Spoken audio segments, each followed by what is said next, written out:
Well, hello, folks. We've got an exciting guest here today, JoAnn Garbin, author, innovator, um, new friend. We met about a year ago. We were introduced by the great Aidan McCullen at the Reinvention Summit in Dublin, and I've been harping JoAnn to get on the first wave of my podcast, and she's volunteered to be one of our early victims. I'm a guest on the pod. So welcome. Thank you so much for joining. I'm always game to be the early adopter. So happy Yeah, to well, do it. And you're going to be very early on the curve here. yeah, we are new friends. We've known each other maybe a year now. Yeah, actually next week will probably be a year because we were in Yeah, Dublin. Was it early April we were in Dublin? think Something like so. that, Yeah. right? Yeah. Yeah, it was a great event. And I actually have I'm recording Aiden's podcast tomorrow. Oh, So that's tomorrow awesome. morning he's going to be on. So yeah, we got a who's who of thinkers, 50 greats. So I know that you've been recognized by them as well. So just um, just to kick things off here, what I think is fascinating about you is you're kind of a serial entrepreneur innovator, and you ended up in one of the largest companies in the world, um, Yeah. trying to change the world. I'd love to hear about how you ended up there. And then also want to talk a little bit about your life journey. And then I know you're doing some really amazing stuff and you've gone through some incredible transformations yourself over the last several years, driven by your personal journey and your passion for changing the world and making a better place. But so how does somebody looking to change the world end up in the monolithic Microsoft? How did that happen?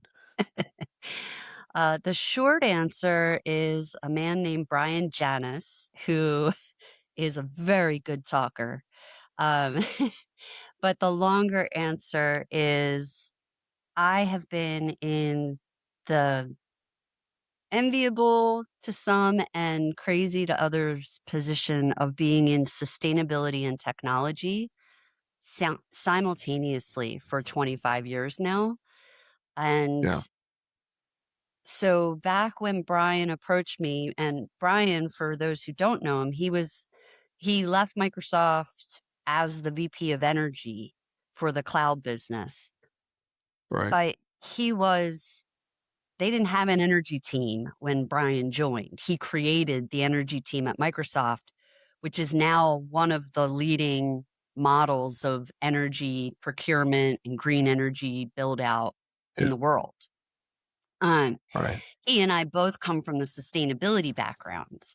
And so, however many years ago, he was trying to build this team and they needed somebody that sat at that intersection of sustainability and technology. And he's like, I know this woman in Philadelphia. Let's call her. And Yeah. he called me. I was actually splitting my time between Boston and Philly. I was leading a company out of Boston. I was part of the C suite there. And it was a really bad time for me to leave what I was building in Boston. We had just literally blown up everything to rebuild it better. And I couldn't, in good conscience, walk away from what I had started. So I declined. I came out, I met everybody at Yeah. Microsoft, got to know them a little bit, thought it was amazing, but was like, really, I'm here in Boston doing what I'm doing. So we just kept in Right. touch. And they called me a year later, asked me again. I declined again. They called me a year after that. I declined again.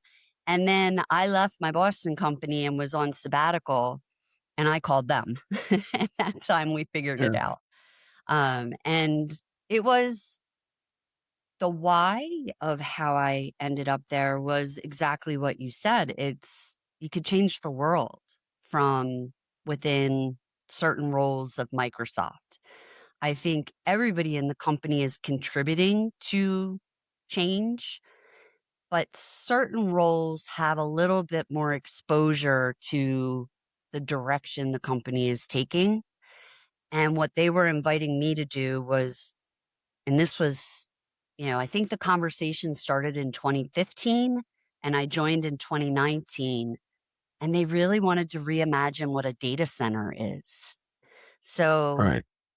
I have been building in the space long enough to know that if you could impact that, you could really change a lot about things I care about: energy, water, ecosystem, community development. So it was a very intriguing offer, and I took it as an experiment. I'm like, historically, I've not done well in big companies. I'm not a good politician, but Yeah. the opportunity to affect massive change was a massive draw. So, Yeah. Yeah, so it's that whole space. I mean, I'm sure you listen to some of the same pundits that I listen to, and the conversation about the future of the world is about energy and compute, energy being a big piece of that. I'm actually attending in a couple of days the AI Energy Conference in San Francisco with nice. some of our clients. So I do a lot of work in New Zealand in the energy sector and in with some engineering companies and Rita and I have actually done some work with Business New Zealand on kind of the future enterprise strategy of New Zealand. And it's, as you probably know, it's an interesting place because they're kind of circa 90% renewable energy in New Zealand at this point. So they have a lot of interest in using that asset and really driving kind of the future of green energy. So that I'm kind of looking forward to that. I was thinking of you when we signed up for that conference.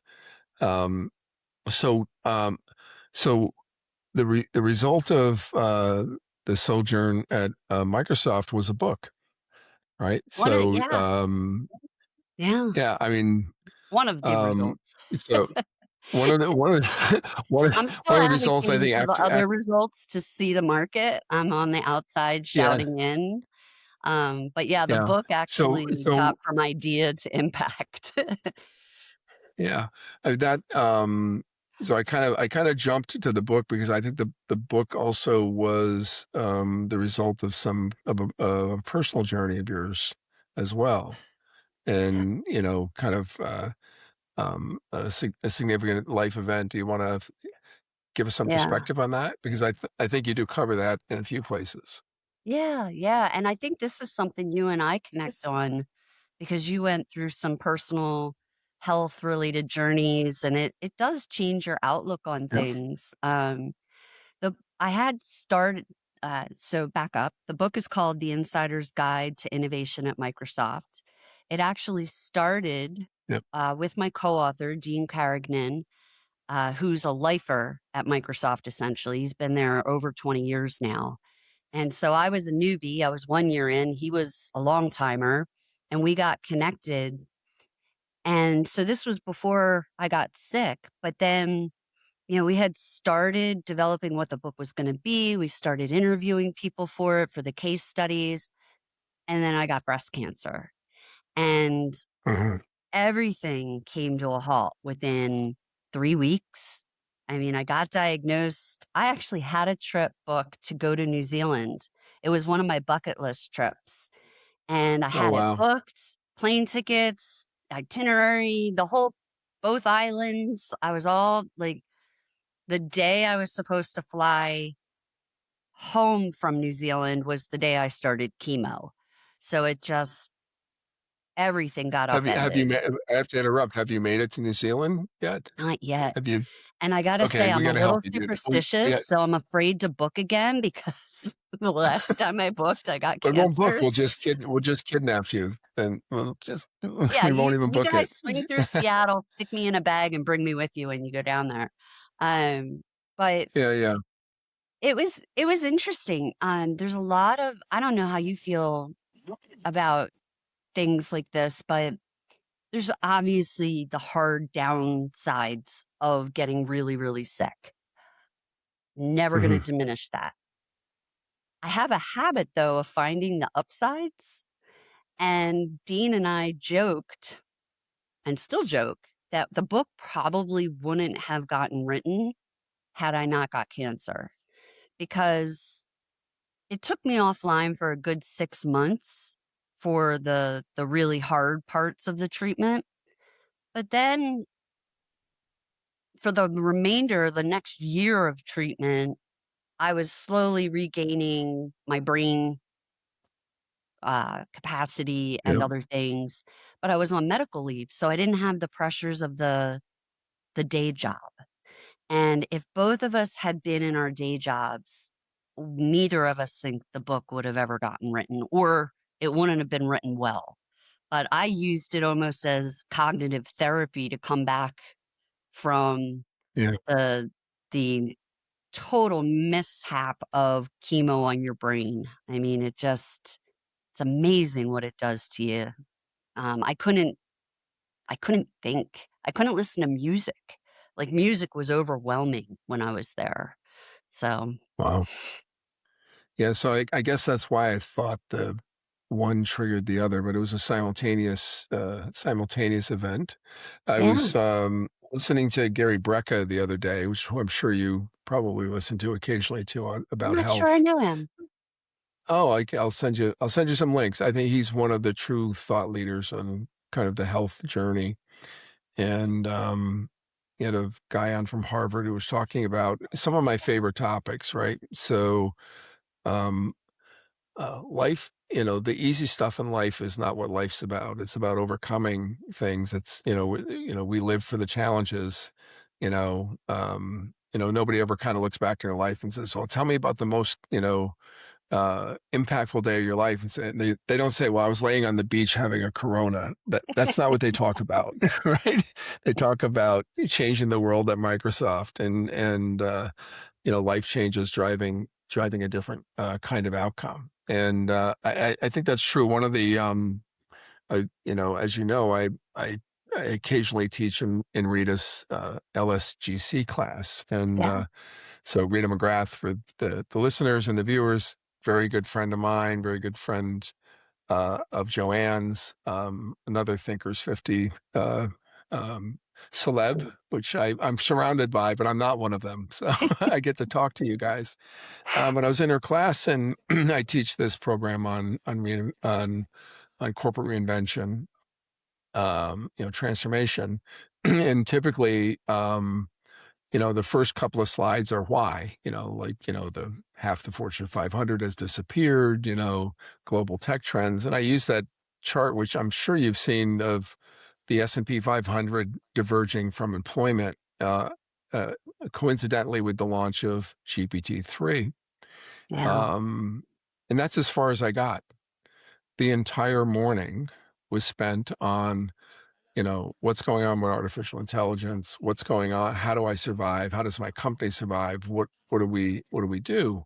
yeah, um, and to me, what's fascinating, and this, you're in this space more than I'm in this space, that there's kind of three things that are really important here. One is agency, right? And like, we have to own our condition, right? The other is resilience, which you must have orders of magnitude more resilience than I do.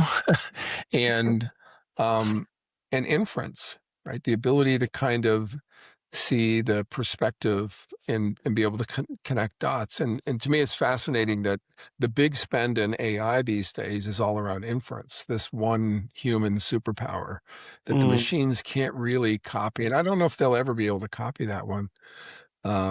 But we literally, Rita blew up the afternoon. So my morning session went for 4 charts, and then she moved her afternoon to Friday, and we continued for the entire day, just talking about these things and how we as leaders need to adapt. And I'm sure you're seeing that, you know, um, seeing that in the world today. I mean, yeah. I yeah, it's interesting. I heard a stat that only like 10% of working age Americans, I don't know what it is worldwide, are embracing AI to reinvent, reimagine, and build differently than and do their work differently than they used to. Um, The Yeah. other 90% are kind of Yeah. playing with it or are afraid of it. Uh, Yeah. and that, I mean, that's a trend that when you look at anything that was a big shift in technology, it kind of follows that same path. Um, I had the best. I was at a Microsoft event for the book launch. We purposely launched the book during the 50th anniversary year of Microsoft last year, and so we got Yeah. invited to a lot of alumni events and celebrations. And one of them was hosted by GeekWire, and they had Nathan Myhrvold on, who Nathan is one of the most brilliant people Yeah. to ever come through Microsoft or the world. And, he spent a lot of time talking about the Luddites and just where that term comes from and that point in history that, the loom, the automated loom came came to Yeah. be and freaked everybody out. And we make it through those transitions. It's not without pain and it's not without people having to adapt. But yeah, a lot of time right now is spent talking about that pain and that fear. Um, Although what I do is I try to quiet that.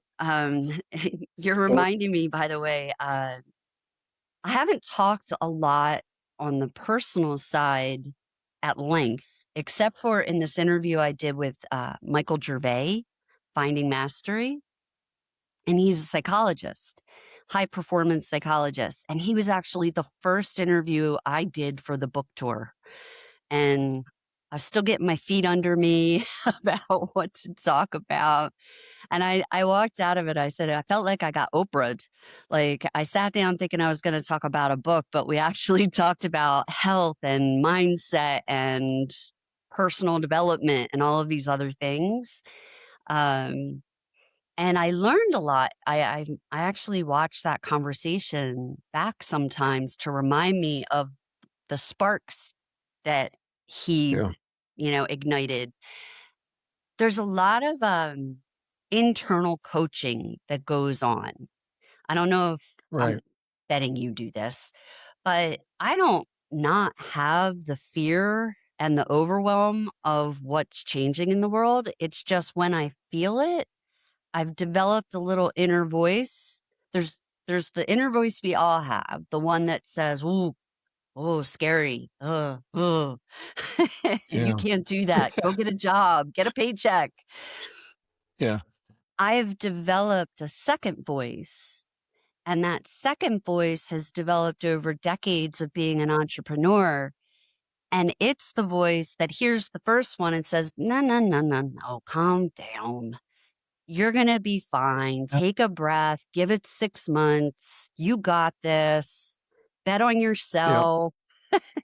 And if I didn't have that second voice, I probably would get, you know, stuck in the fear and the panic because it's legitimately overwhelming.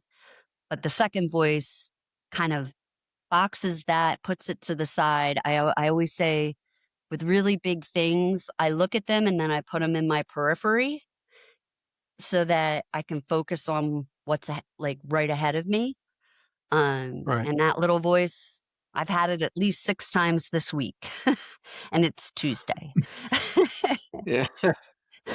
Well, it's fascinating that so you're really hitting on a lot of kind of what I'm talking to people in this podcast about, what I write about, and I follow your writings on your Substack, by the way. Everybody Thank should you. follow you. Your stuff is amazing.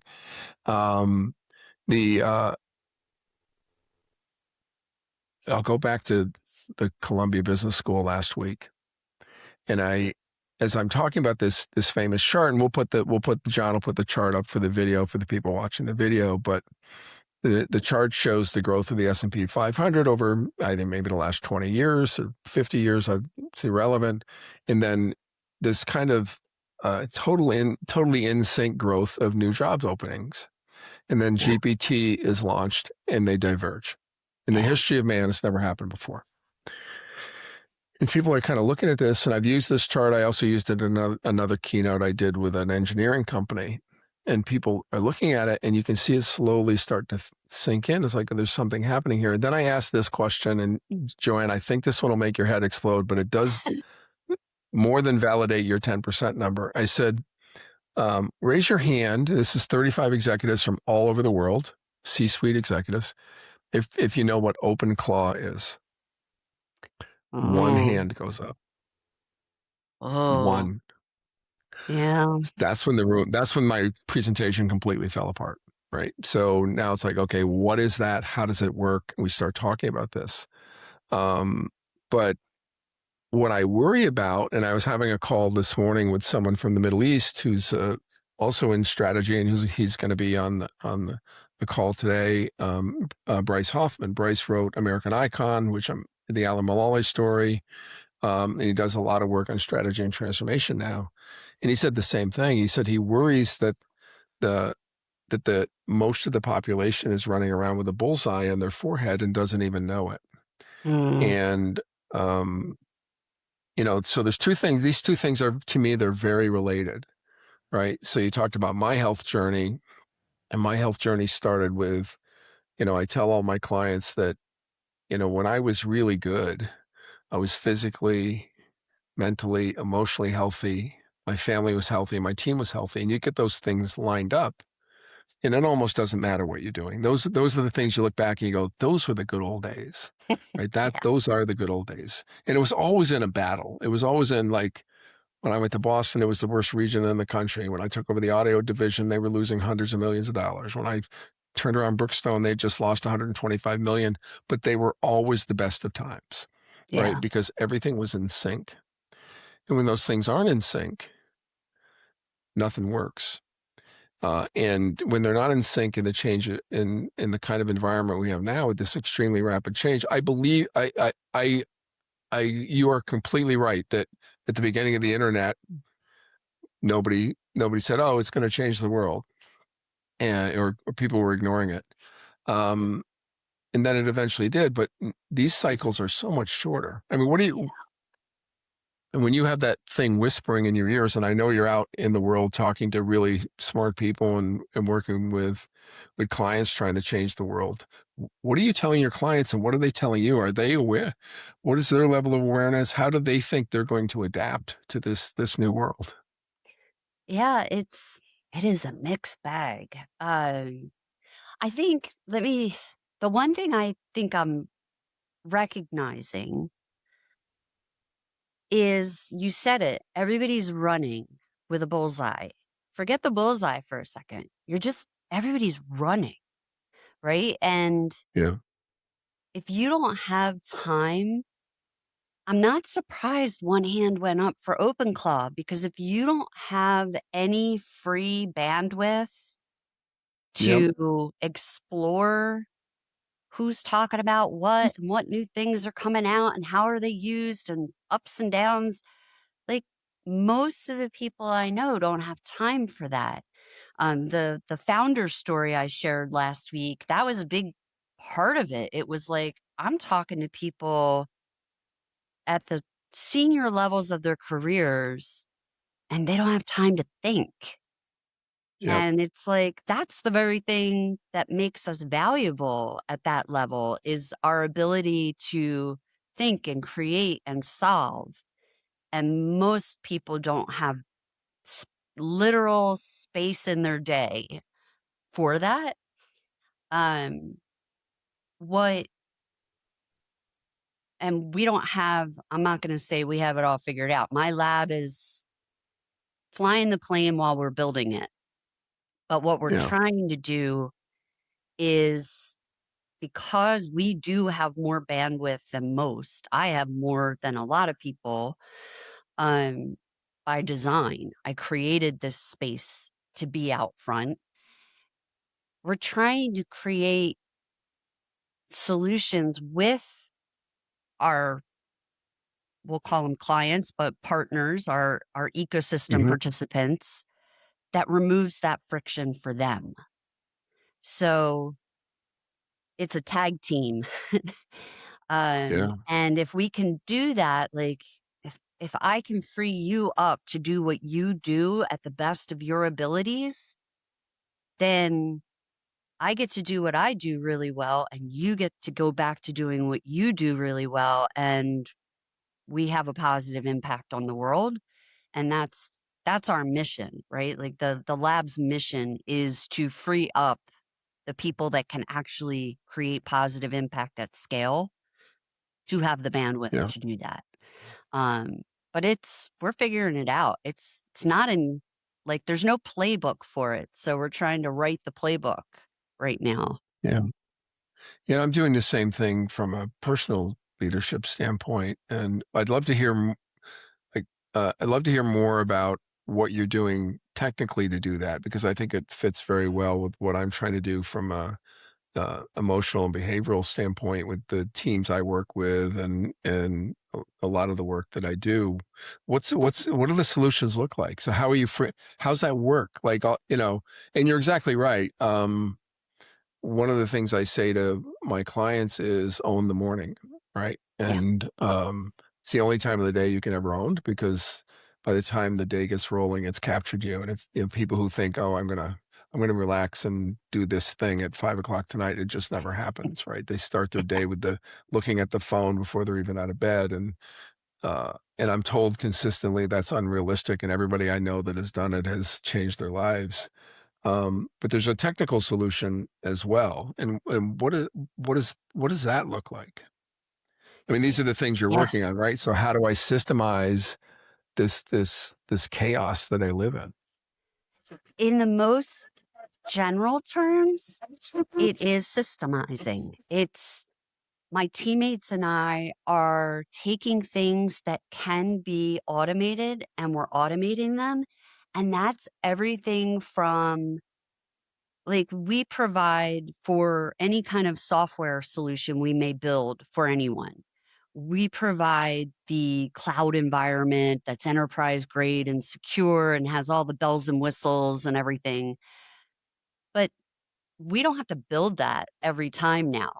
We Mm. coded it and now we hit a button and it deploys it and we stitch a couple things. Like, the it's like the classic 80/20. We can get 80% of the way to a new environment stood up all through automation, and then we're just using our time to fine tune.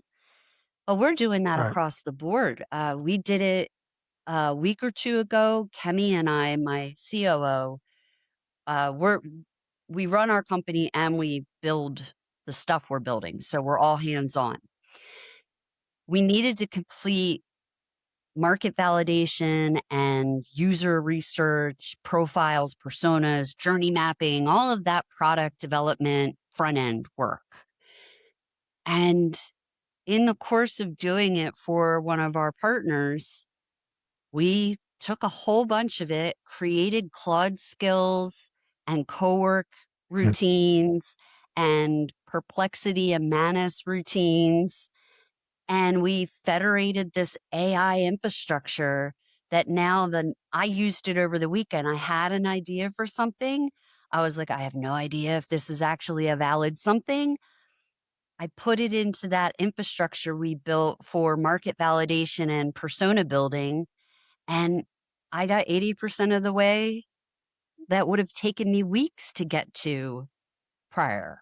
And I did it on my Yeah. own on the weekend, mostly from my phone. So it's systemization, it's letting go, thinking that what you do is 100% only you can do it.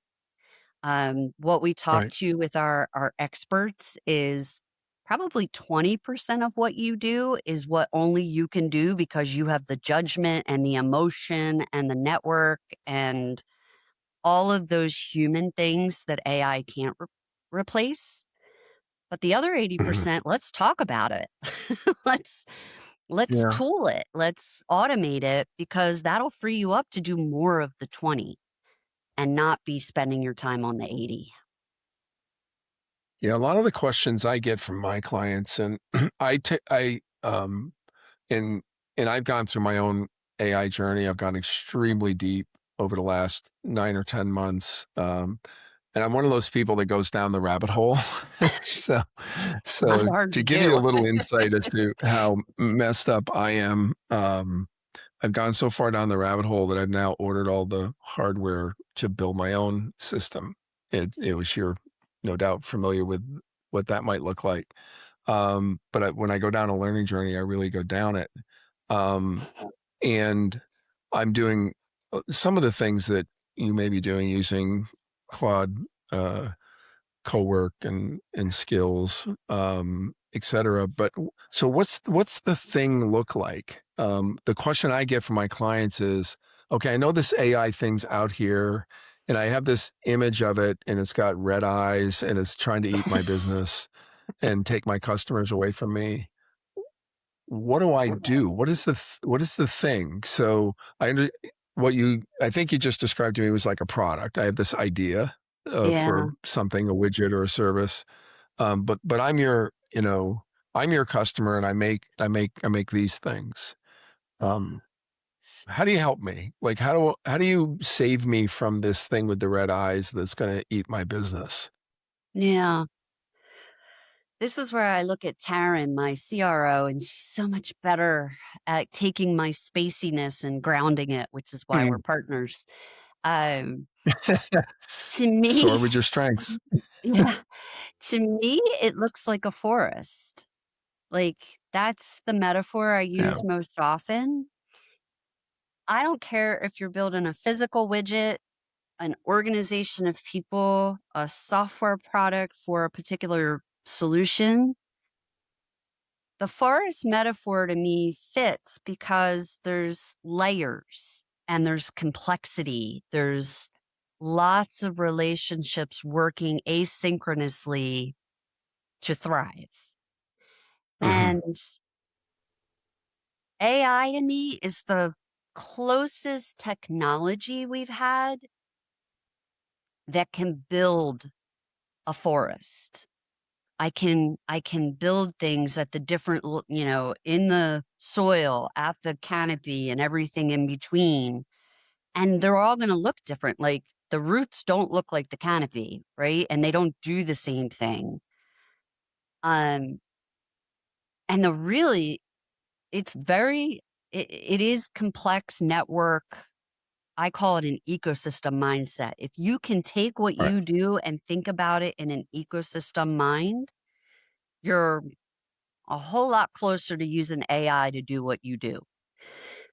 Right. The trick about it is new tree species don't spring up out of nowhere, right?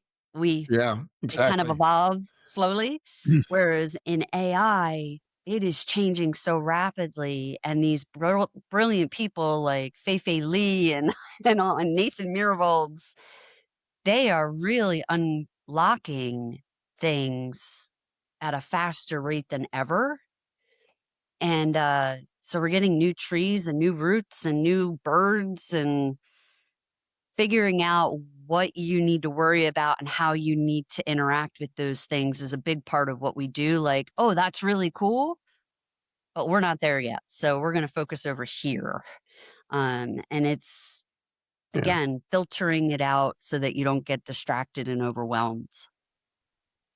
I don't know if that Yeah. answered your How are question. I your think in metaphors, so no, I and think pictures. I think it's all a journey. And one of the things that you're seeing a lot, for example, Block just announced they're laying off something like 40% of their employees Yeah. because of AI.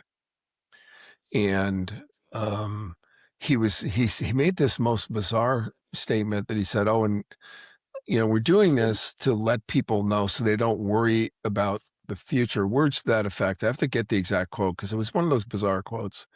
And he goes, "And we're going to do 20% next year and 20% the year after."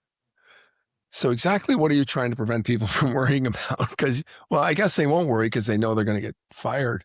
Yeah, they can prepare. But the result of that, I think, is, and I wrote about this, is that what he's going to be left with are the Klingons who couldn't get a job somewhere else, right? Mm. That just hung on to the job. What are your clients saying about leverage? Are they imagining that the tool will take somebody who has the insights and intuition of the job and leverage them into um, 2 or 3 times capability? Or are they imagining, well, I can do this with half the people? So I mean, this is going to be a savings thing for me. Yes, and it's both. Yeah. The people we work with, and we do look for mission and value alignment in the lab. Um, Yeah. we have a regenerative mission by definition and design. And so we are trying to build things that are not extractive or manipulative or destructive, things that create net positive for everyone involved, including nature. And there's real design decisions that you have to make when that's your goal, because it would be easy. Let's talk about like young employees, right? There is a big Yeah. problem right now where this whole first part of your career where you learn by doing and failing and having a mentor is in real jeopardy because a lot of organizations are designing those roles out, Yeah. but that's a design choice. You can design your AI to both expand the capacity of your senior people while training your junior people. Yes. Both are possible, and it's an organizational decision and an ethic if you decide to just go the few people doing a lot more. I don't think that's actually the resilient way because you're not developing the pipeline of people that become the senior experts at the other end when your seniors want to retire or change, go into their third act. So to me, it's short sighted, which, come on, that's not really that uncommon in business today to be thinking about the quarter, not the decade. So it is a design decision though. We like I Yeah. built a tool a couple weeks ago about decision making and exposing the assumptions and the pitfalls of a decision brief. How I present that information is the difference between the AI telling me which decision to make Right. or the AI exposing it to me so that I have to think about which decision to make. And that teaches me how to make better decisions. So Yeah. it really does come down to good design choices. So you've really, going back to your early days, you've been very consistent on really focusing on kind of a values-based leadership model and values-based decisions. Um, I like to think I've done that, but I think I made the opposite mistake in my career several times too, in terms of like trying to be more cost effective. Um, who do you think wins? Like who's going to be the winner here if we project this forward 5 years or 10 years? Yeah. What's the system that works? Is it How do you define protect winning? the human, leverage the human? Say it again. How do you define winning? Winning is, to me, winning is building a better future for all of us. To me, winning is building that better community, the better society, right? So my journey path with myself, hopefully, and the leaders I work with is better self, better family, better community, right? And ultimately, we all end up in the same place, which is in Yeah. this pile of dirt. um, all of our money is somewhere else. All of the gold is somewhere else. Yep. You know, the guys with all the yachts can't use the yachts anymore. I mean, it Nope. all happens the same for all of us, right? But what's left behind is the impact, right? And I had the same conversation about these young people this morning with someone. And it's like in the context of these computer coders, because for 20 years we've said to kids, oh, if you want a bright future, learn how to, go take computer science and you're going to be fine. Well, Yeah. a lot of those kids are toast today because they have people like Block that is saying, not only do I not need you, the people I've already hired doing this job, I'm getting rid of them too. Yeah. You know, Because I think I just spent a week with my niece and nephew who are teenagers. We went on a family vacation, spent a week up in Colorado in the mountains, and I am so impressed with the people at that age in that age group about what they think about and what they care about and how they approach human other people and animals and they're not the only teenagers in my life. I have many because all my friends have teenagers. And so there is a part of me, I'm an optimist, can't be an entrepreneur and not be an optimist. I look at that generation and I have a lot more faith in them building a world that is built for everyone to thrive in than kind of some of us that are in charge right now. Although Gen X, I do feel like my age group is very grounded. There's more of us than not that are very much just from growing up in the late 70s, 80s into the 90s, into environmental causes, into social causes.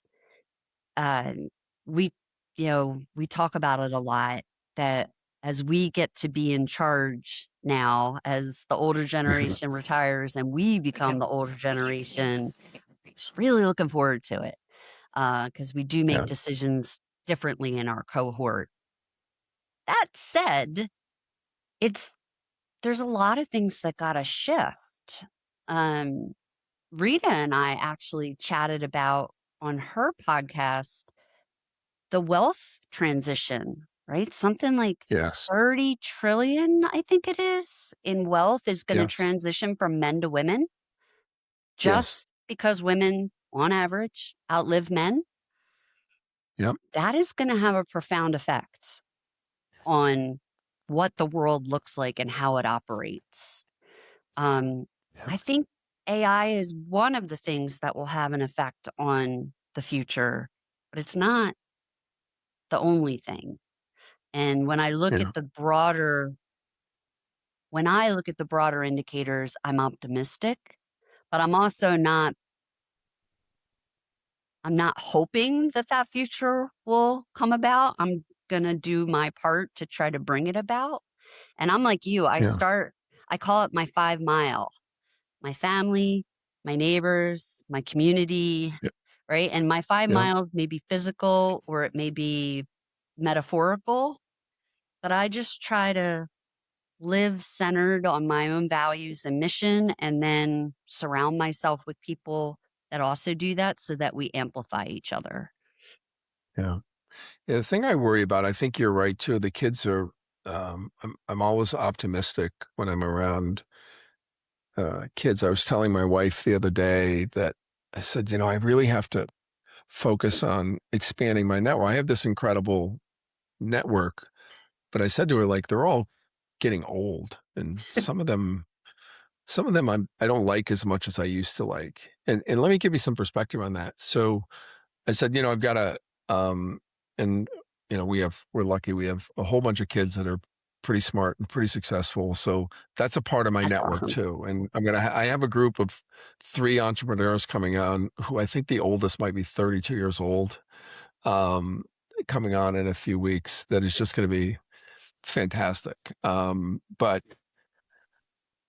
the people that are quote unquote destroying the world today are the hippies that were in the vans in the 60s and right. So they had that same view and they were going to change the world and they were not going to be, like their parents and waging war. And now we have endless war. And there's part of me that just, I'm an optimist like you. My mother used to describe me as the forever optimist, but I, um, I'm also, I've also seen the movie, right? Yeah. I've gone around the planet a few times and I've seen and the movie's not good, right? So power corrupts and absolute power corrupts absolutely, and wealth corrupts. I was just reading this morning, I think it was in the Wall Street Journal, and I can click on it right now. The Wall Street Journal had a headline that California has a billionaire problem, right? So they've announced Mm. this kind of wealth tax, but they've all started to leave already. I mean, a bunch of them left over the last several years. And there was a number in the article. I won't bother looking it up, but the very people who are talking about saving the world, like, oh, I'm going to give half my wealth to charity, or I'm going to give all my wealth to charity. He's moved to Florida to avoid the California wealth tax. Well, just give him 5%. Yeah. Now, listen, I'm not a communist, right? I'm not a socialist. I'm not a communist. I very much believe in free markets, but I also believe in, you know, you really can't take it with you. So, like, what are you Right. going to do now to make the planet better around you? And those people, you can just close your eyes. You can see the vans, and you can see the bell-bottom jeans, and you can see the flowers. And those are the people that created the financial system we have today, that created the military-industrial complex, that have created the forever war. It's the same people, right? Some of them, yeah. Yeah. I had the privilege of meeting Larry Brilliant. Do you know him?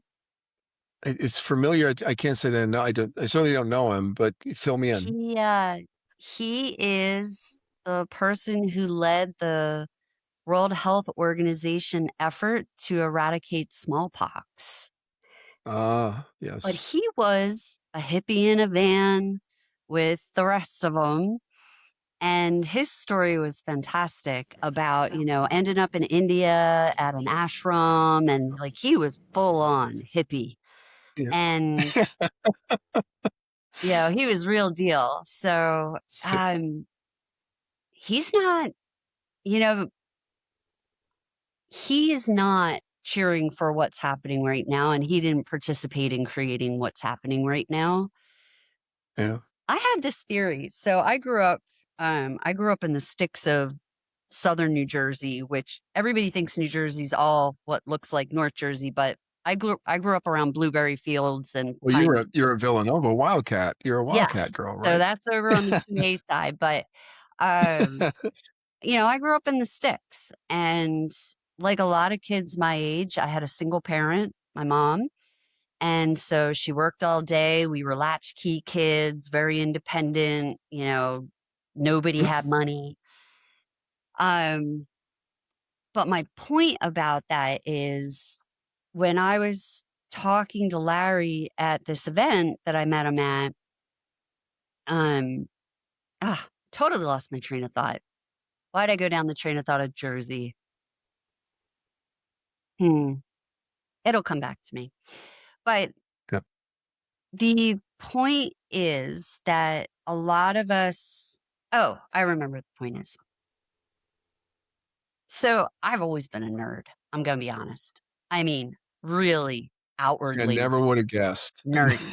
Like, showed up in kindergarten, like, yeah, let's do this. I got my alphabet. I got my multiplication tables. Let's go. Like I was Yeah. not beloved by my peers. So I got bullied a lot through elementary school because I was super nerd. And and because kids were a bit meaner in the 80s than they are Yeah. now. I've been told Yeah. they're nicer now by the kids I know. But I remember thinking back then, I was in a graduating class of like 300 kids from my high school. And I remember thinking back then, you know, I can't tell you the names of 295 of the kids I went through school with for 12 Yeah. years. But Yeah. every single one of us knows the name of the bully, right? Yeah. Because they're loud and they're odd. It's like that saying, don't think that the news is reality. It's news because it's exceptional. It's Yeah. breaking the rule. And Yeah. I By do definition. feel like the more I talk to people and get out in the world, and the book introduced me to so many people, I feel there are far, far more of us doing the good work that just don't Mhm. get attention in the limelight. Now, Right. those bad people are starting wars. Um, I don't have the answers to all of that, but I know a lot of people working at different layers of reality trying to change how things work. And Yeah. again, I go back to my optimism. As long as I'm still meeting good people doing good things, I don't give up on it. I just kind of Yeah. tell myself that's the bully getting the spotlight, not Yeah. it's not real. Yeah, I think there's a lot of that. I think that's true. I would agree with you, but I also think that if you look at disparity of income, I mean, Yeah. there's just no comparison today to 20 years ago or 30 years ago, and there was no comparison in the 80s and 90s to the 60s, right? It's been getting more and more Yeah. like that, and when Zuckerberg moves from California to Florida to avoid California taxes, rather publicly does it, and at the same time talks about UBI, and at the same time talks about how he's going to donate half of his wealth. It's like you're a complete hypocrite. You're Oh, a hypocrite, right? And by the yeah. way, I don't think California knows how to distribute wealth. I'm not an idiot. However, like there's example after example of that where Zuckerberg says, I'm giving it all to charity, like, but not now. I still need the yacht, right? And I think there's layers of that. I don't know the solution. I don't think the solution is taxation because I think government doesn't know how to spend money. I'm a firm believer that they don't. Whether it's California, the federal government, New York, whatever. I live in New York. They for sure do not know how to have any idea how to spend money, or how to spend it properly, right? We have the most expensive healthcare system in the world, and we rank near the bottom in developed countries in wellness, right? So, you know, you hope that one of the things that can come out of the accelerations, one of the things that can come out of this advancement in technology is a little bit a broader distribution of wealth. But what's happening is the nine wealthiest companies in the world are all in the US and seven of them are in California and they're all tech companies, right? So what does that mean? And um, you know, what's going to happen with all that cash? Where does that all go? And anyhow, I'm going down that see how I go down a rabbit hole? Well, I'm curious if you think maybe, and then because I don't have these answers. Although when I look at the world leadership, I do look at different people. I look less at, like, Zuckerberg to me is never been a model of what the world needs. But Mm, I see Melinda Gates and I see Mackenzie Scott and I see yeah, a lot of women of that generation being the leaders yeah. that we all want. While the men of that generation, and I'm painting a broad stroke here.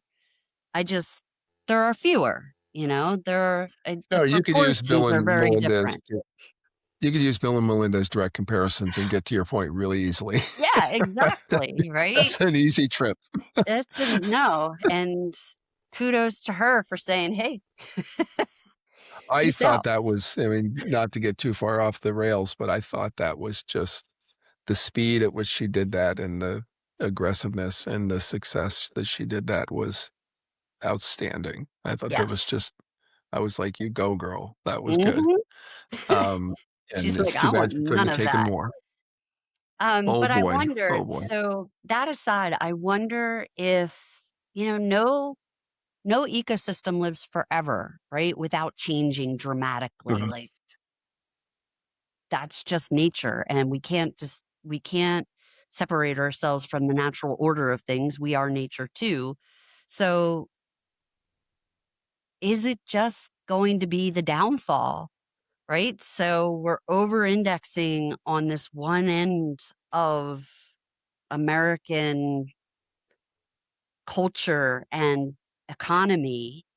And maybe that is the downfall because And again, I'm not a communist either, and I'm not saying China has it all figured out, but they're doing some incredible things in China Yeah. on Yeah. thinking long term, Yeah. building for the long term, establishing the infrastructure so that they can be prosperous in the long term. Whereas on a political spectrum, we're really not in the US. Yeah. Yeah, the country needs 100 gigawatts of power, and there's no way that you can see where that's gonna come from, simple things like that.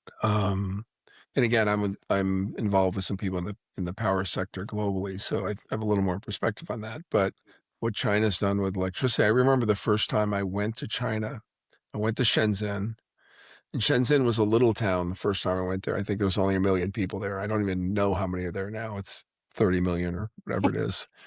And, the first factory I ever visited, was making, DVD players for us, little DVD players, and it was, awful little factory, not well run, um, and their power source was an electric dam they had built themselves. Hmm. So they dammed up a river and built a hydroelectric dam. Now in the US, you'd probably go to prison for life for doing that, but hey, they built their own dam, and I think that I was just kinda completely blown away by, "Oh, we didn't have enough power, so we went to the local," because the mayors run things, and they went to the mayor of Shenzhen, they said, "Hey, we wanna build a dam," and she's like, "Okay, build it," and off they went. Now, there's a lot to be said for the lack of, the how power is consolidated there and the lack of, privacy and certain rights, but it certainly Yes. accelerates things. Um, if you look at the US economy today, one of my favorite statistics is the economy will grow, it's around 30 trillion. It'll grow by 1.5 trillion this year. 1.5 trillion. Which is Um, half of the and the value of German Microsoft. Yeah, and the German economy is roughly 5 trillion. So it's gonna grow by 30% of the German economy. Yeah. Um, and no matter how hard we try, we don't seem to be able to derail this thing, right? The stock market was up 2.5, 3% today. It was down 2% yesterday, but it just keeps going up. And there's something about the entrepreneurial spirit, and you're a great example of that, right? You've been a an innovator, and you've been a entrepreneur probably since you threw that little backpack on and you're 5 years old and went marching into first grade and told people how math works. I have this vision of you selling them pencils or something. Pigtails. Um, Very long it pigtails. definitely pigtails. Yes, I could see that. It had to be pigtails. Yep. Um, there's this thing that happens, and you're doing it again, with Regenerous Labs, where the world you're in today, maybe you're smarter than I am, but you probably couldn't imagine 5 years ago what you'd be doing today and how you're changing the world and helping entrepreneurs change. Well, for So, 2 reasons. One reason is, gosh, it's changing fast, right? yeah, Like, which is kind of fun even and kind of scary. It's one of those, how many panic attacks you've had this week? 6, I think you like said? 6, but they were only like 30 seconds each. They were Um, little ones. yeah, the second voice is pretty quick on the draw now. Um, but yeah, a year ago, I couldn't do the things I can do today with the tools couldn't do the things they can do today. No. So there's that. But then the other part of it is 5 years ago, I was in the spot that so many people are in that they didn't have the bandwidth and the energy and the Yeah. time to think and explore. And I I have a hypothesis. Now, there is no doubt that there are just some greedy, vapid people in the world. I think there always have been, there's always been people that thought they were anointed by the gods to rule over the Mhm. rest of us. But by and large, I think people want to create and they want to build and they want to enjoy. Like we end the book on the term serious joy, right? People Mhm. want to enjoy life. And if we can lead the way to these tools, allowing more people to spend more time creating and enjoying, good things, I think, will come from that Yeah. because they won't. I know how I get when I'm tired and pulled in too many directions with too many demands from too many people. Like my family, they text me sometimes. You're like, you sound like you're peopled out. I'm like, I am definitely Yeah. peopled out. They haven't texted me that in a couple years now because I've built a world where I don't get peopled out. But 5 years ago, I was definitely getting peopled out and demanded out. Like it was just too much. And it erodes my capacity to do pretty much everything when I'm stretched that thin. And I think a lot of people are stretched that thin worldwide. Yeah. Yeah. How'd you build the world? How did that happen? Yeah, good question. I did it like I build anything. I painted a picture of the future I wanted. I worked back from that future. All right, I'm Hmm. standing on the mountain with the flag. So Where'd I you get the built a preferred flag? future first. Yeah. And where'd I get the flag and how'd I get to the top of the mountain? Let's walk backwards. But then, because everything is variable, you lay down a stepping stone or two, you take those steps. Microsoft was part of that journey. It was part of that calculation. Boston was a part of that journey and calculation, all of it. It's been a lifelong strategy of prioritizing who I want to be and how I want to live. Much Do you to remember the my moment that some of my friends dismay. no, I completely believe that because I this is, I'll give you a little bit on my journey at some point, but how, do you remember the moment where you looked in the mirror and said, it's too much. It's something that's got to give. Yeah, for me um it was cancer. And I Mm. hope that other people don't need that wake up call. I'm a little headstrong, as you can imagine. And once I was in Microsoft, like, so I was on this journey, but honestly, I got a little lost at Microsoft. I really did because I was Mhm. put in this position where I could have this big impact on the world. Yeah. But honestly, I wasn't well suited for the Microsoft life. Um, like I look at Dean, my co-author, and he's so good at the Microsoft life. And I look at other leaders that I know there. It, it's not my gift. I get peopled out, and there are a lot of people in Microsoft. So for me, I got a bit off course of what I was trying to do because I really wanted to bring about the regenerative data center of the future. And we designed it and it worked and it made sense economically and in all these different ways. And I just wanted it to get into the world. And I didn't have the skills to bring it through that reality into the world. So, right at the peak of me being off course in living my life the way I wanted to live my life, I was planning my exit from Microsoft because I knew I wasn't well, like functioning well. So, I was getting my ducks in a row.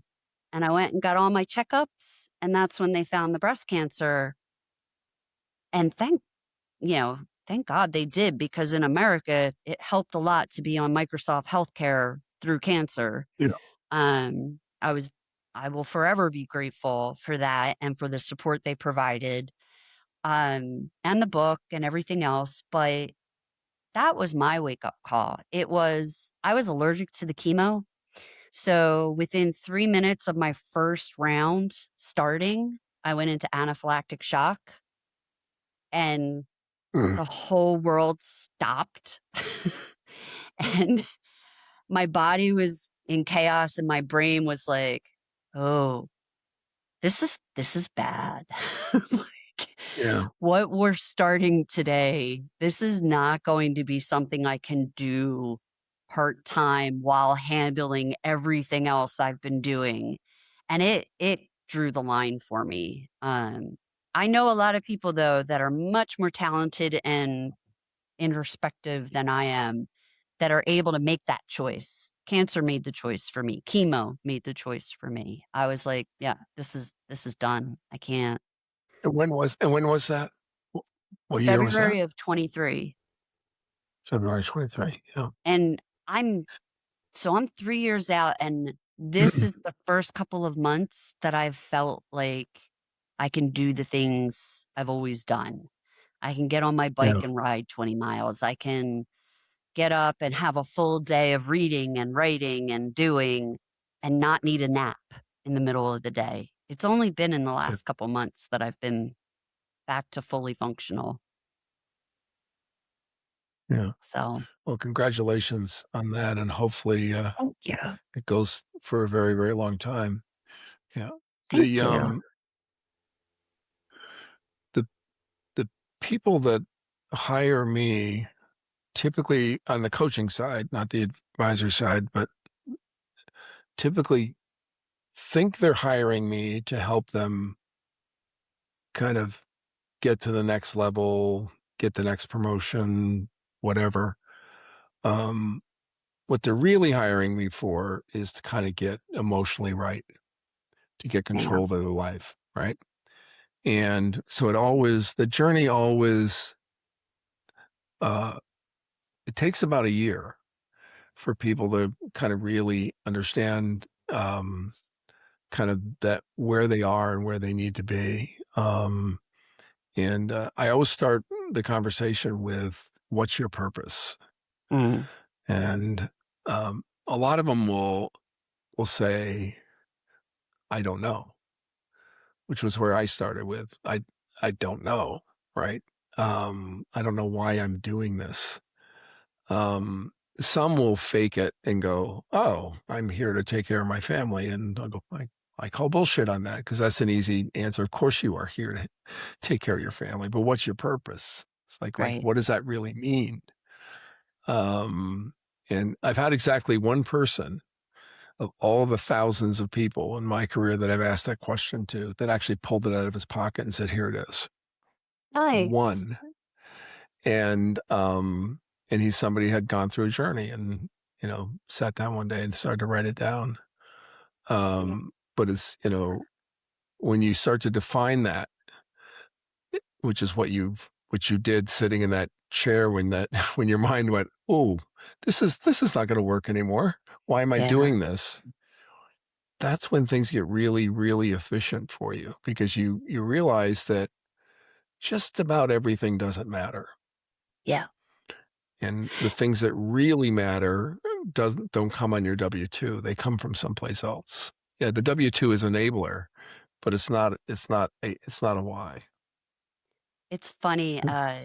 bringing back to my Michael Gervais interview, and again, it was the first one of the book tour, so this is January of 25.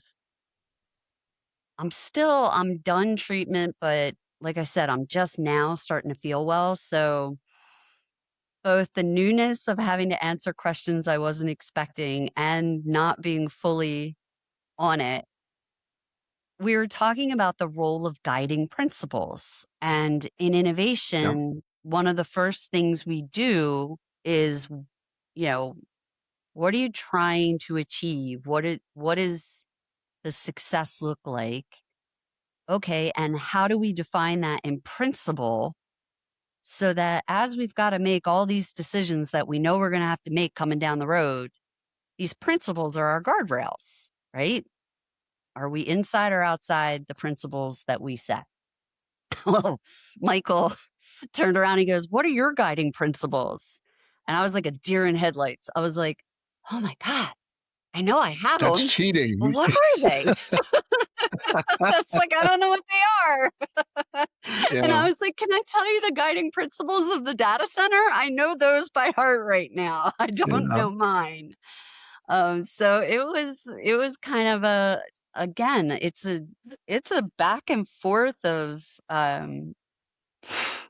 you lose the path and you come back to yeah, it, and then you lose it in a different direction and you come back to it.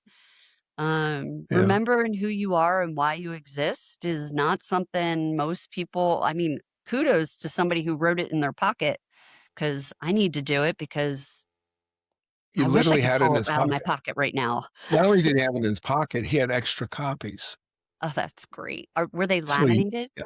I will be so No, enamored if they were they not were laminated. They laminated. were not you're a laminator, I know you are. So they Yes. were not laminated. Yes. But I can tell you that, the people I take through this journey, so when I do my coaching, it's a minimum of 1 year. I'm like not your normal coach, obviously. It's a minimum of 1 year. And I always get this, especially if I'm dealing with somebody in HR, which I try to never do, by the way. They'll go, "Oh, well, we need results in 90 days." I'm like, "You won't get them. Mm.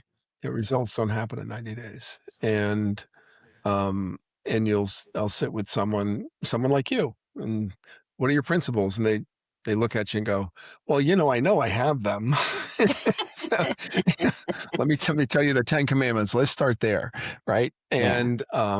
And then by the end, by 6 or 7 months in, people have thought about some of the things that you've thought about for the last 3 years on your journey and start to write them down and go, yeah, this is, I feel better because I know myself. I know why I'm here. I've started to write my rule book. I've started to write my vision. Yep. And that's when really, really powerful things happen, right? Yeah. For all of us, right? I did When you, when I left my Boston company, I decided to use the design process on my life. So I've been doing this yeah, design process, and I've been making good decisions, but I hadn't done a holistic what's valuable to me. So I did a value yeah, mapping, and that was really helpful. I have it, it's in the back of a notebook. I have it written down. So I do have it written down. It's over there. uh-huh. Um, but one of the things that I thought was interesting was what I crossed off the list. Oh So I yeah, ended up with a set of 6 values that were important to me, like learning. Like, mhm, I know that's trite in some circles to say learning's important. No, I literally get mad when I haven't learned something new in a minute. yep, I don't yeah, wanna yeah, do the same thing over and over every day. That is drudgery to me. Um, but when I got down to things like compensation at a high level, when I actually defined what compensation meant to me, it wasn't notoriety, it wasn't pay beyond what I need for my living, savings, and giving. Like, those 3 buckets are full, I'm happy. I don't need extra. Extra means more dusting and vacuuming in my world. Like, I'm good. yeah, Um, so all some of these things that come from the world I live in, being a technical innovator, you know, going into Microsoft and everything, I knew before I walked into Microsoft, I didn't need them. That was not yes, what was going to fulfill me. What was going to fulfill me was time, right? Time to read books and talk to interesting people and travel so that I could go to museums and see different cultures. And I ended up creating this scorecard because Microsoft was one opportunity I have. I always have the opportunity to build something myself. Being an entrepreneur, that's always a choice. And then I had a couple of other things that were kind of in the mix of things I could pursue. And I built a little scorecard based on my values that I had mapped. And then I just threw numbers on them. I was like, all right, 1, this scores really highly in this regard, or 5, it scores poorly, or vice versa, however I did it. And Microsoft became the clear winner at that point. So this yeah, would have been like 2018 or somewhere in the 2018-19 realm. Must have been Right. 8 teams because I called them and then it took a while to get the paperwork together. And what was really interesting, pay was on there because again, I want to fill the buckets for living, savings, and giving. When I left Microsoft and I rescored Microsoft now, knowing what I knew from having lived it. And the only bucket that lived up to my expectations before I started was the pay. Hmm. Every other value I had said was important to me did not score average or better. Wow. But then what was really interesting, and this is fun. I haven't thought about this in a minute. The book, little by little, the work I did with Dean and everybody involved in the book, because we had dozens of contributors from around the company and the history. So we did all these events and we went to schools and we met all these people. The book actually filled in the shortfalls. Yeah. So it it was really interesting to me that in the time I was actively in Microsoft, I was really at a deficit across the board. But I made one particularly solid decision, which was to write the book with Dean and do the work that years later is paying off. And I'm getting the full value of what I thought Microsoft could do for me and me for it. And so that's just interesting too. It's like, doesn't always work out the way you think it's going to work out. Even when you know what you're looking for, this is maybe you're on a path and you go off path, you get a little lost, you Yeah. come back.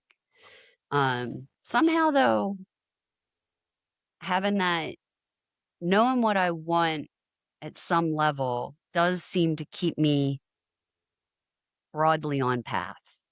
It averages Yeah. out over time. Did that And I help? think, when I think about the journeys I've seen other people take, deliberate journeys, um, every one of them will talk about being lost at some point in Yeah. another. Like just, I knew where I wanted to go, and then it happened to me on a number of occasions. Like, I know this is where I want to go, and the next thing I know, I'm in some private equity deal, and I wake up and go, "Why in the world did you do this?" Like, Yeah. my last private equity deal, I have never done more diligence on a deal in my life, and I don't mean diligence financially. Like, who's the team? Who owns this thing? Who makes decisions? How do they make decisions? Literally spent more than 2 months interviewing people, talking to people, from the top of the private equity firm all the way through the retailer and, who they were and what they were doing. And I was completely wrong, Mm, because, I wanted to believe something, I think. So I believed it, right? yeah. And the big red flags became little yellow ones. Right, the little yellow flags weren't really yellow, it's probably a green flag, um, and then from day one, it was like, "Oh, yeah, they're not really doing that." Right, and Mm, then what have I done, right? So then the macro is put yourself in a position where that can't happen, right? So entrepreneurs can do that, and it's kind of like back to the very beginning of our conversation, it's like you worry about what is going to happen to these young kids. We benefited, you benefited from, you were an entrepreneur and then you went into the monster, and even the monster was a benefit to you. And yeah. I kind of grew up in a monster, which was, in many, many respects, very not like Microsoft. I grew up at Sony, and it was very much a company that took care of their own. And to this day, most of my best friends are people I haven't worked with in 20 years, Yeah. because of the culture that was there. And, I I benefited from that. Um, you worry about this next generation. I was listening to one of the pundits talk. I listen to podcasts when I walk my dogs in the morning, and, it was like, "Well, the future is for these kids to all to be entrepreneurs." It's like, well, not everybody can be an entrepreneur.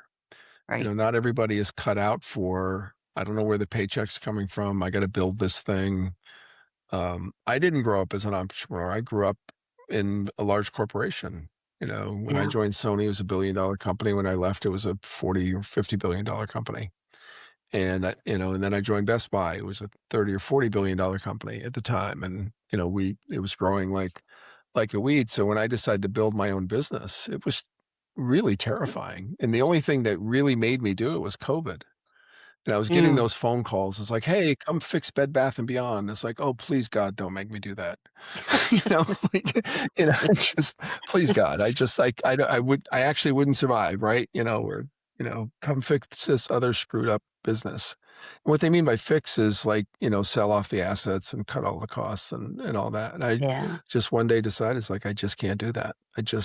I cannot do that. I have to do something that is accretive to the people around me and to, more importantly to myself. It's like, how do you, physician heal thyself? It's like leader heal thyself. Like, you can't lead in a condition that I was in, emotionally and physically and mentally in that condition. You're not going to lead anything.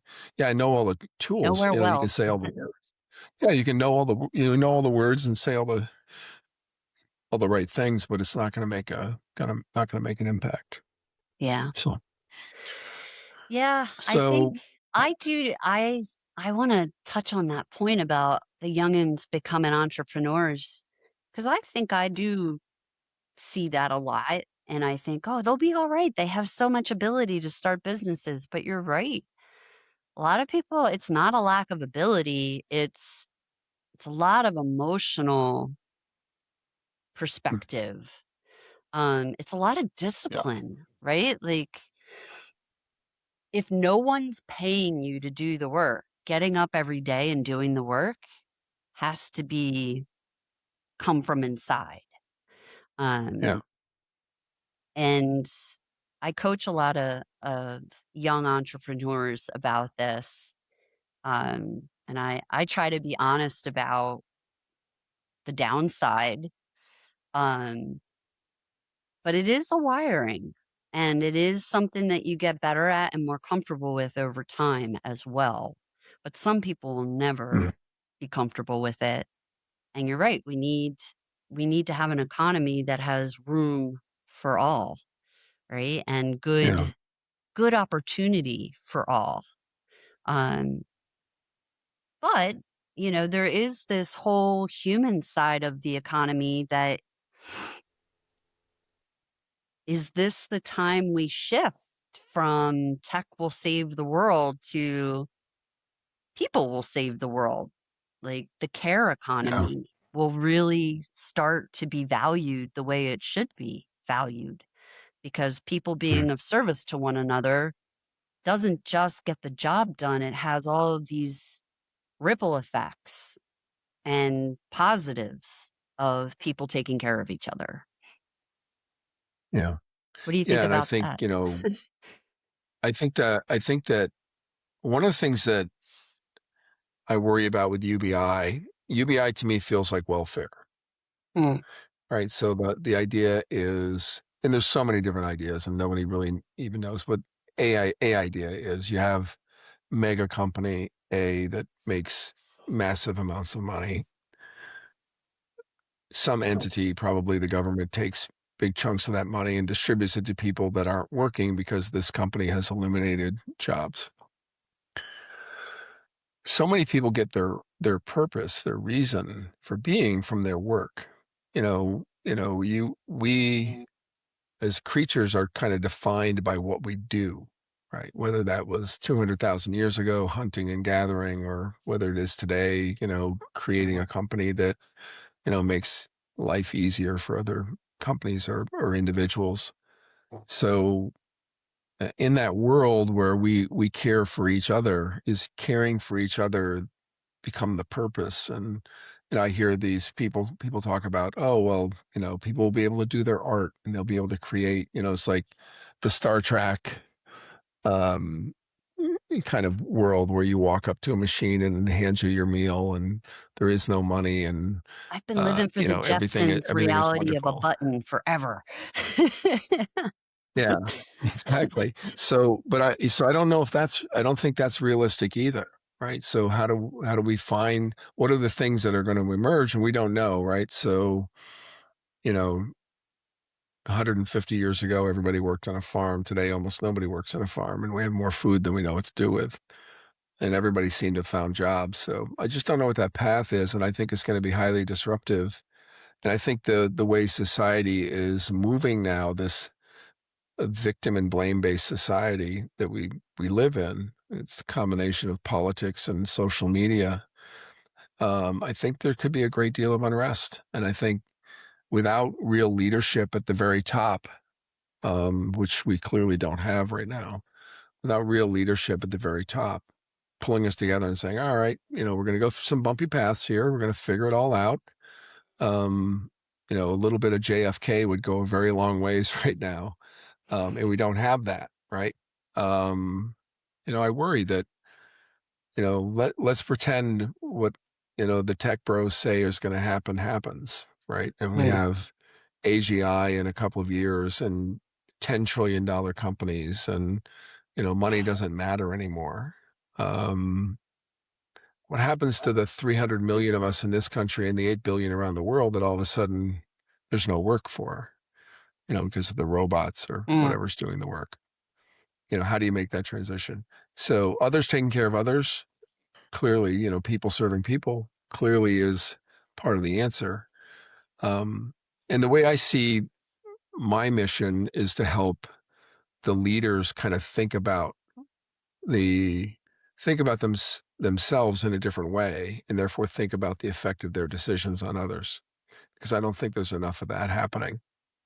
When yeah. Zuck packs up and moves to Florida, he's clearly not thinking about how do I help Californians. He's thinking about how do I help myself keep some more money, right? Again, he is not the litmus test of good leadership.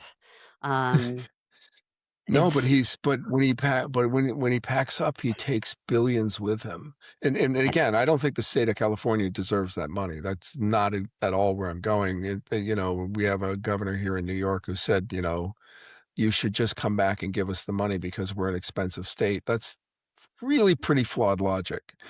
You should fix the state and maybe they won't leave, right? I mean, that maybe it's the other way around. And so that's basically the way I believe. But anyhow, um, yeah, I think there's a lot of opportunity for good work ahead of us.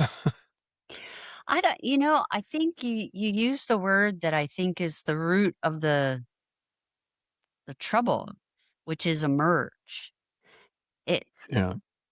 again, AI is a technology that has more of an ecosystem impact than anything we've ever built before, Hmm. except maybe money. And there was life before currency. Um, Yeah. and in ecosystems, they're not broadly determinate. They are emergent, Yeah. right? It's too many That's, variables to say this is what's going to happen. It is emergence and failure and adaptation and all of these different mechanisms. You know, I fell in love with biomimicry while I was at Microsoft. I I started the regenerative program there. I hired the first biomimic there, and that whole world just opened my eyes up to so many things. But go figure, the rules of nature have a lot to teach us. But we're not very good at letting things unfold. right. Um, Going back to the treatment, the chemo, I got treated here in the Seattle area where there's a ton of tech people.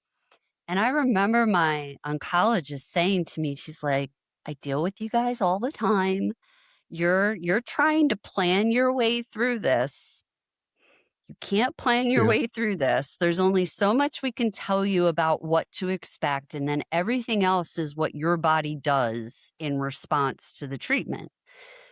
And, on even after having the epiphany on the first treatment, I was still like 6 months from now, I'll get back to the book and blah, blah, blah, blah, blah.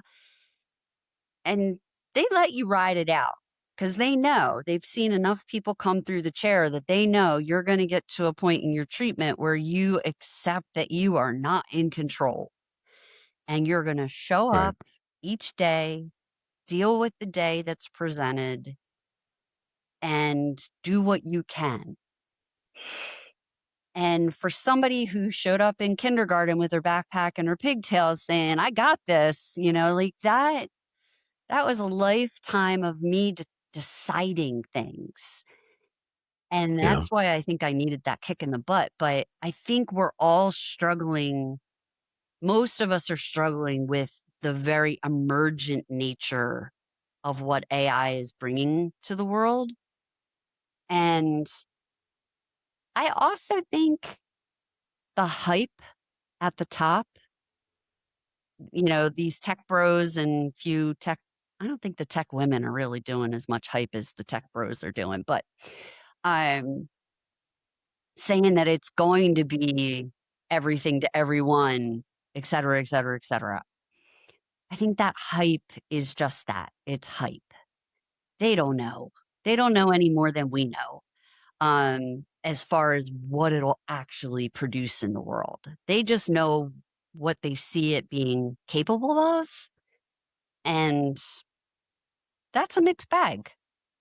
I follow people like Feifei Lee, and she has a very different vision of the current AI.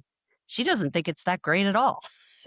She thinks it's pretty limited, and will not be the thing that leads to, fundamental change in the world, which is why she went out on Yep. her own and started World Labs. So, Yeah. but that's not what we hear. Like the hype is so loud. Again, it's that we don't remember the 295 people, we remember the five. It's just so Right. loud and in our face and social media. I'm not on anything other than LinkedIn these days because it just it wasn't contributing to my wellness and my learning, and it was just a time suck. I got out of it and I feel better for it. Yeah. I tell everybody I work with that well, there's this old rule that you can, like, the average of the five people you hang out with is who you are, right? Yeah. I think social media is like that too, right? If you're spending too much time on X, that's probably who you are. Yeah. I keep going on to, I keep going on to X and for quote unquote business slash thought leadership. Um, I get on there and I start reading comments and then I just can't, then it's like, why are you here? Just get away. So really for me, it's LinkedIn. But the one trick that I do and I advise people to do is, I think getting back to kind of like the divided culture we have now is if you go to my X profile and you look at who I follow, you can't figure out what I think, right? Hmm. So follow people you like, follow people you don't like. Be really careful about that. Yeah. Um, mess with the algorithm a little bit. Go give big thumbs up to people that you really don't agree with, so they stay in your feed. I mean, it's really Yeah. amazing. I've become a YouTube fanatic because I do woodworking and photography, and Nice. I just wish YouTube existed 30 years ago when I started doing woodworking. I'd probably be a much better woodworker because there's just amazing, deeply, richly talented people. But I can tell you, every once in a while, I'll click on something goofy on YouTube. And I did one the other day just to demonstrate to somebody. I don't even remember what it was. It's something stupid like that I would never like normally watch. I'd say, now watch this. And I refresh my algorithm and weren't there four videos on that topic there immediately. Yeah.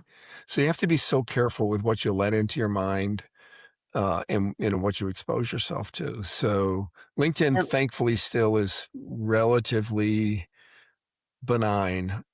Yeah. When people get off the rails, they kind of get jumped on in LinkedIn pretty quickly, and it's relatively benign. So we are And on a Substack, journey.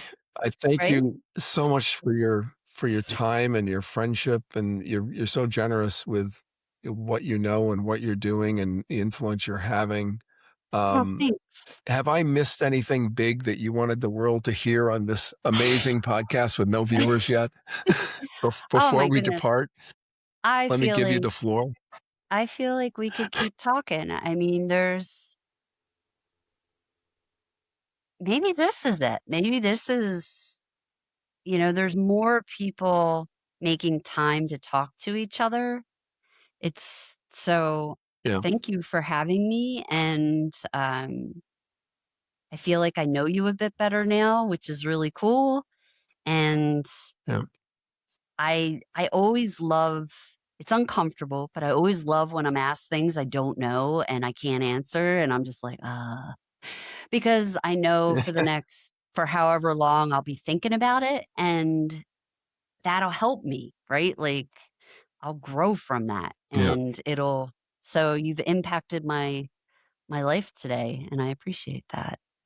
And if I Well, shared thank you. anything worthwhile, I'm glad I did. No, you did, and I thank you for helping me get these conversations. And that's what I'm trying to do. I'm really just trying to have conversations with people, unscripted. A little bit about their journey and how they're trying to change the world. And you certainly have had quite the journey so far, and I'm looking forward to seeing the rest. And you will, let's pretend that my podcast will be something that continues. And I would love to have you back again as a regular contributor as this amazing part two of your life or part three Three. continues I to call grow. it the So third act. JoAnn, JoAnn Garbin, you have to follow her on Substack. She has a great Substack. Follow her on LinkedIn. We'll put all that stuff in the usual show notes. And the book, I'm looking up the name of the book so I don't mess it up. It is an innovation, a Insider's Guide to Innovation at Microsoft. That's And it. so grab the book as well. I did grab it at the Reinvention Summit. It's over there. I should have had it. I'm supposed to have the prop as a proper Yeah, I think it's podcast behind me. guest. Can you see the Yeah, you bedazzled need to have. You version don't have the behind me? prop either. Neither one of us are trying to sell anything. This Ooh, that's oh, we're there it there. is. Yeah, there it is. And we'll put a link. We'll put a link to that in the show notes as well. But thank you for your time, JoAnn. It's really been an extreme pleasure to have you on board. Likewise. Thanks.